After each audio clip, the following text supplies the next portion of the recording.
Maëlle Nozaïc, une artiste française qui vit entre Paris et la Bretagne, une artiste vraiment dont les sujets de préoccupation sont particulièrement originaux et particulièrement curieux aussi. Une grande partie du travail de Maëlle Nozaïc, au fond, est nourrie par une idée essentielle chez elle, qui est l'idée de la métamorphose.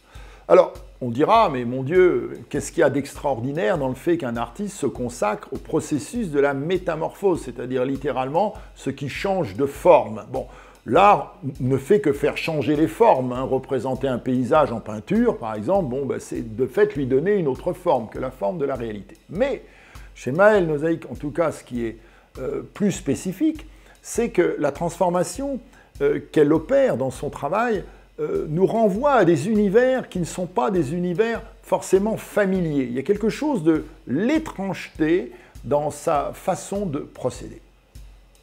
Que fait-elle? Que fait-elle? Alors, d'abord, c'est une artiste qui peint, qui dessine et qui peint, souvent des grands formats. Bon.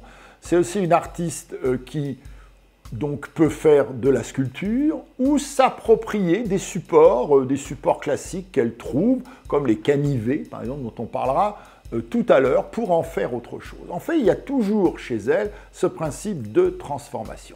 Alors, les œuvres peut-être les plus connues qui sont les siennes sont ces sculptures d'animaux, un troupeau de hyènes, par exemple, voilà, très curieux, voilà, de formes approximatives, mais néanmoins mimétiques, ressemblantes, mais par exemple coiffées avec des couronnes, donc qui ont quelque chose d'humain. Bon. Également, ces grandes peintures qui vont représenter des personnages déguisés, des humains visiblement, mais accoutrés comme des figures qui, comme ça, dans la nature, auraient trouvé des ornements à travers des poils de bête, à travers des pelisses particulières, des bois de cerf, par exemple. Bon, tout un univers extrêmement curieux qui renvoie à celui de ces sauvages, entre guillemets, en Europe, qu'avait photographié quelqu'un comme Charles Frégé il y a quelques années, c'est-à-dire tous ces gens qui s'habillent en fonction de rituels très particuliers, très archaïques. Bon. Maëlle Nozaïc fait revenir l'archaïque dans le contemporain. C'est quelque chose de très intéressant, ça montre la transformation que le temps produit sur l'usage du monde par l'humanité, mais un temps qui parfois perdure, plus longtemps qu'on aurait pu penser, qui vient télescoper le présent d'une façon tout à fait curieuse. Bon. On voit ça également avec ces travaux sur ce qu'on appelle les canivets. Les canivets, ce sont des petites broderies rituelles de la religion catholique, notamment utilisées beaucoup au moment des fêtes religieuses, des anniversaires, des communions, comme des cadeaux qu'on fait aux croyants, que les croyants se font entre eux. Et par exemple, elle va reprendre ces canivets, toute cette tradition, mais elle va les modifier, elle va modifier les figures, modifier les formes, etc.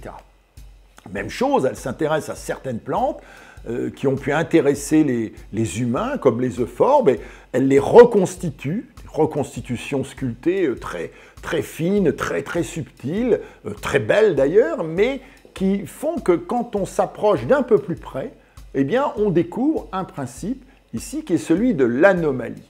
Toute l'œuvre au fond, Maëlle Nozaïc est traversée par l'étrangeté, par un contenu étrange, par une volonté, au fond, de nous signifier que l'étrange est toujours présent parmi nous, et qu'au fond, ce n'est pas par hasard. Si l'étrange est toujours présent parmi nous, c'est sans doute parce qu'on ne peut pas en faire l'économie. Il y a quelque chose dans le monde moderne, qui est le nôtre, qui a, au fond, surencombré nos consciences. C'est la rationalité.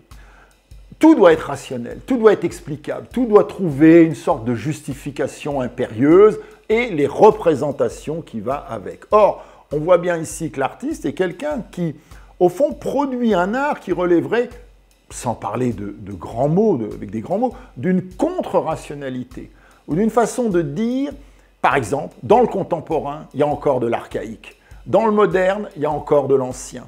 Dans le certain, il y a aussi de l'incertain. Et l'artiste, de cette façon-là, est quelqu'un qui, loin de nous éloigner de la connaissance, au contraire, paradoxalement, presque enrichit celle-ci en nous disant la connaissance est aussi faite de nos méconnaissances.